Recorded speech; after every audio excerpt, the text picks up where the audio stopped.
हमने एएमएल के पार्ट 1 में देखा कि एएमएल यानी कि एक्यूट माइल्ड ल्यूकेमिया एक अनकॉमन प्रकार का और बहुत ही एग्रेसिव प्रकार का एक्यूट ल्यूकेमिया है।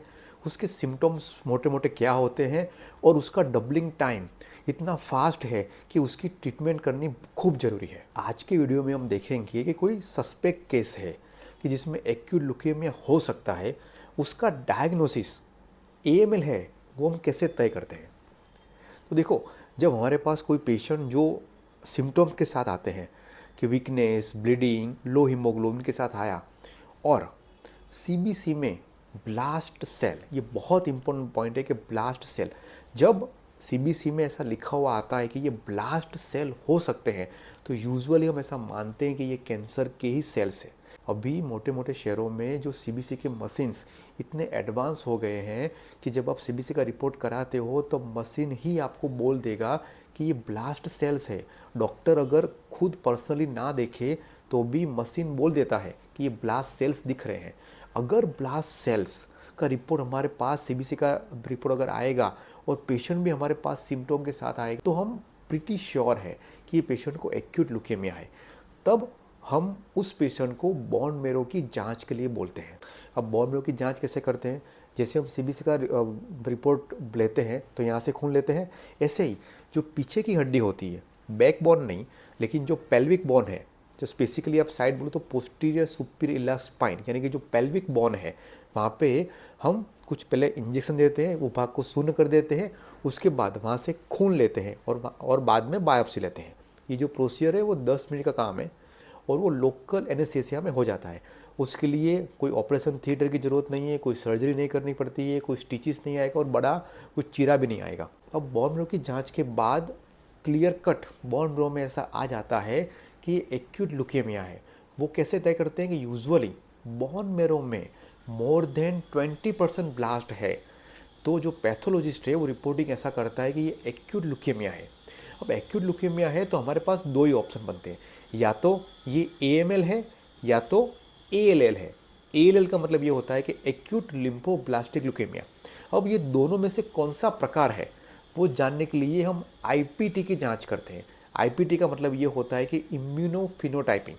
अब उसके लिए स्पेशल ब्लड नहीं लेते हैं, जब हम बोन मैरो करते हैं तब एक्स्ट्रा सैंपल ले लेते हैं, उसी एक्स्ट्रा सैंपल में से आईपीटी की जांच करते हैं। ये आईपीटी की जांच पैथोलॉजिस्ट खुद करते हैं, उसके लिए एक सेपरेट मशीन होता है, वो यूजुअली एक दिन में आ जाता है। आईपीटी की जांच का मतलब मोटा मोटा ऐसा मान के चलो वो बहुत सारे मार्कर यूज़ करते हैं, जैसे समझो 20 जितने मार्कर यूज़ करते हैं। अब 20 जैसे मार्कर में अगर कोई अच्छी तरह से पॉपअप हुआ तो उसको बोलते हैं एएलएल, कोई अलग मार्कर अच्छी तरह से पॉपअप हुआ तो उसको बोलते हैं एएमएल। अगर एएमएल के मार्कर ज़्यादा अच्छी तरह से दिखते हैं तो पैथोलॉजिस्ट उसको देते हैं कि एएमएल डायग्नोसिस हो गया है। अब एएमएल के भी 7 प्रकार है जिसको हम बोलते हैं एएमएल 1, एएमएल 2, इस तरह से एएमएल 7 तक होते हैं। एएमएल 3 प्रकार का जो है उसको बोलते हैं एक्यूट प्रोमाइलोसाइटिक ल्यूकेमिया। उसकी पूरी ट्रीटमेंट अलग होती है, लेकिन जो बाकी के एएमएल होते हैं यानी कि 1 to 7 एक्सेप्ट 3, उसकी ट्रीटमेंट सेम होती है। एएमएल का रिपोर्ट आईपीटी में कंफर्म करने के बाद हम पेशेंट से बात करते हैं कि आपको एडमिट होने की ज़रूरत है, क्योंकि एएमएल की आगे की ट्रीटमेंट यूजुअली एडमिट करके ही देते हैं। एक बार एएमएल का डायग्नोसिस कंफर्म हो गया, उसके बाद जो बाकी के जो ब्लड सैंपल हमने प्रिजर्व रखे थे, जो हमने बोन मैरो से किए थे, उसमें से हम 2 जांच करते हैं। सबसे पहली जांच होती है जिसको बोलते हैं साइटोजेनेटिक यानी कि कैरियोटाइपिंग, यानी अगर सिंपल भाषा में बात करें तो रंग सूत्रों की जांच। और दूसरा होता है मॉलिक्यूलर टेस्टिंग जिसको हम बोलते हैं एनजीएस यानी कि नेक्स्ट जनरेशन सीक्वेंसिंग से करते हैं। अब ये 2 मेथड से हम जो एएमएल कौन से रिस्क स्ट्रेटिफिकेशन में आता है, यानी कि अच्छा वाला, मीडियम और बहुत ही खराब, इस तरह से उसके 3 रिस्क फैक्टर होते हैं। वो तीनों में से कौन सा रिस्क फैक्टर है वो तय करने के लिए हमें कैरियोटाइपिंग और मॉलिक्यूलर टेस्टिंग की रिपोर्ट की ज़रूरत पड़ती है। बहुत सारे मरीज़ हमें ये सवाल पूछते हैं कि सर बोन मैरो ना करें तो चले? हाँ, कुछ सिचुएशन में हम बोन मैरो ना करें तो चले। कौन सा? जैसे सीबीसी का रिपोर्ट्स करवाया और उसमें ऐसा मान के चलो कि 30% ब्लास्ट आ गए, हमें तो बोन मैरो में से मोर देन 20% ब्लास्ट चाहिए और सीबीसी में ही 30% ब्लास्ट है, तो हम वो सैंपल डायरेक्टली आईपीटी में भेज सकते हैं और उसका डायग्नोसिस कर सकते हैं। उस तरह से एएमएल का डायग्नोसिस हो सकता है। अब कौन से पेशेंट में हम इस तरह की मेथड यूज़ करते हैं? सबसे पहले कि पेशेंट बहुत ही ओल्डर एज का है, 75-80 ईयर का है, पेशेंट बहुत वीक है। शायद ऐसा भी हो सकता है कि इनिशियल फेज में ही पेशेंट को इन्फेक्शन ज़्यादा है और पेशेंट आईसीयू में है। उस पेशेंट में ब्लीडिंग के रिस्क ज़्यादा होने से हम बोन मैरो नहीं करते हैं। तो ऐसे पेशेंट में हम पेरिफेरल ब्लड सैंपल का रिपोर्ट से भी एएमएल का डायग्नोसिस कर सकते हैं।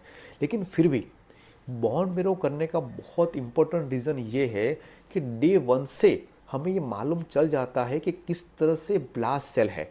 मानो कि हमने कुछ थेरापी दिया, जैसे हम आगे बात करेंगे कि जो भी उसकी थेरापी है 7+3 है, हाइडेक है, वो थेरापी देने के बाद जब हम फिर से बोन मैरो करते हैं और तब पैथोलॉजिस्ट माइक्रोस्कोप में देखता है, उससे भी ज़्यादा इम्पोर्टेंस हम एमआरडी यानी कि मिनिमम रेसिडुअल डिसीज, उसमें क्या है। अगर हमें एमआरडी की जांच चाहिए तब हम बोन मैरो करते हैं। अब पहले हमारे पास सिर्फ पेरिफेरल स्मीयर का ब्लड था और दूसरी बार जब हमने ट्रीटमेंट किया और बोन मैरो करवाया तब हमने बोन मैरो लिया, तो दोनों को हम कंपेयर नहीं कर पाएंगे।